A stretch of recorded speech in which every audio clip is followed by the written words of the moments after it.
Alright, so today we're going to be talking about if you should be building in public and what that actually means. So right now on Twitter, you can see there are a lot of, maybe not you, but I can see there are a lot more people that are talking about their businesses and revealing numbers, revealing traction, and just showing how things are going over time.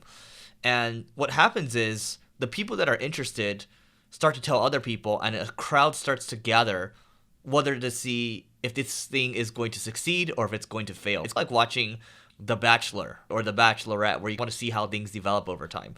Or a better example would be like a business show where you see how they do, if they crash and burn or not. It's entertainment at the end of the day, and it's real entertainment. I was thinking about this. I'm going to show you an example of what this looks like in a second.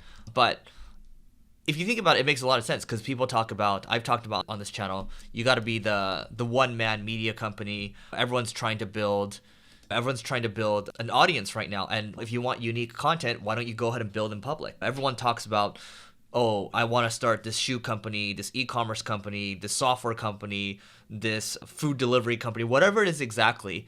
You might as well you have nothing to lose if you reveal it. Besides the fact that people might judge you, but who cares if people judge you? Because those that mind don't matter, those that don't, right? Who said that? Dr. Seuss. So why don't we take a look at this real quick? So I'm going to show you one guy right here. His name's Paul Yakubin. I can't pronounce it exactly, but you can see, so he's the founder of this company called Copy.ai, and he's building in public right now. So December 4th, he's at 14K MRR, so that's monthly recurring revenue. And let's see what he says in this thread over here. Maybe he shares some learnings. That's it. It's like a live blog over here. 14K MRR. Okay. What else is going on? So then he'll have a normal tweet over here. By the way, his tweets get a ton of engagement. What else is going on? Okay, check this out. So someone's emulating him. Okay, he's at 13K MRR, and he's got his socks up here, and it just shows how things are going over time. That's cool. And okay, he's got an update right here. So let's look at this. So in November 2020, he launched a Chrome extension. Here's what happened in terms of product launches. And then in terms of usage, here's what happened. And ideally, you're going to reflect back on the numbers each month and see if things are actually improving or not. And the good news, too, is if you actually have this in public, investors are going to see it, too. And, okay, you might be like, okay, competitors are going to see it. But who cares if competitors see it? Because if they're just looking at what you have going on, then they might be behind. The counter argument to that might be, if you're a big behemoth in this space and you see how things are going, you might want to copy, but usually when things are this small, you might as well not. So I would just say, if I were to ever do something like this, I would probably stop sharing my results after a certain point because it starts to not be in my advantage at a certain point. But I think in the early days, certainly, and some people might disagree with me there. So traction, 20,000 users. Wow, he's going for 100,000 users, and then MRR 12,000, and then he's plus 227% month over month. So he's growing quite a bit. And then this is how he's talking about his social media following. So these are basically the things that are important to him, and these are things that he needs help with. So just letting you guys know, hey, here's what I need help with. I'm trying to hire these people. This is amazing. I'm actually thinking that I want to do this as well.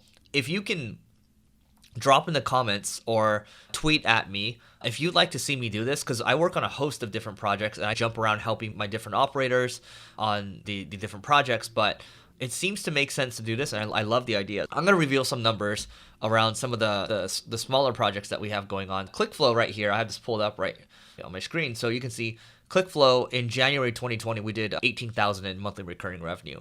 Now, December, about 13,000 in MRR. So year-on-year growth rate, or I guess we're approaching year-on-year, would be 600%.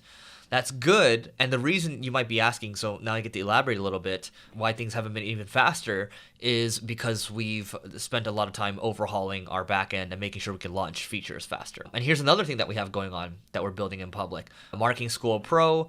And you can see for this one, we did a launch for it and we made 30 grand in a weekend. And so that's 2,600 MRR, and we're starting to ramp that more. And then also I have this thing called Consulting School, which we charge $1 for, then it's $500 a month, where I hop on a monthly call with people, and it's paying $7,000 a month right now, which is not bad. $1 trial model, and then here's our conversion rates and 1K ARPU. So just sharing this stuff with people in public, it's cool because these are the little side hustles that we have going on. And I don't mind sharing this information. I think it's cool. I'm happy to talk about the stuff that's bigger as well, but just to give people a sense of where things are going. And I might even share the other stuff too. So this is the benefit of sharing in public. And again, let me know if you'd like me to share what's going on. I'm happy to share podcast revenues, how many listens we get, all that cool stuff, and I'll have different summaries each month just to talk through, hey, like, I'm happy to answer any questions, because I think it does also inspire people at the same time. So that is it for today. Don't forget to go to levelingup.com to get a free chapter of my book that I've worked years on, called Leveling Up. And just go to your favorite online retailer if you want to just buy it. But you can get a free chapter at levelingup.com, and we'll see you tomorrow.